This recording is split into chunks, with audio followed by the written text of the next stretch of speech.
Jambo kubwa sana, nadhani jambo dogo tu ambalo tunakuja kulisikiliza. Tusikilize kwanza wito waziri anasemaje. Nadhani mazungumzo yataenda vizuri tu. Mpaka sasa hivi ni kwamba msimamo wa klabu nadhani wote mnaujua. Kwa hiyo haina haja ya kurudi. Hakuna vita hapa.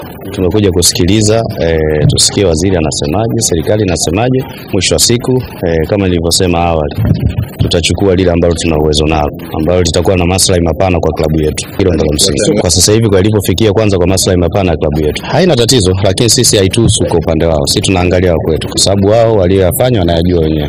Na sisi tunachokiangalia ni kwa maslahi makubwa sana ya klabu yetu. Waendelee tukisupport timu yao.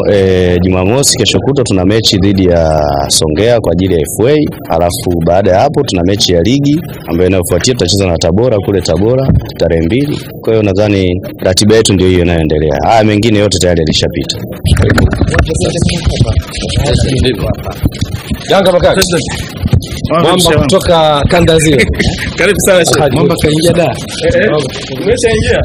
Mheshimiwa, tuko vizuri. Safi bwana. Mambo zaidi. Safi. Upo. Tunaendelea. Andre. How is Dola? Everything good? Yes, thank you. First of all, Mheshimiwa Waziri, na tumeitikia wito.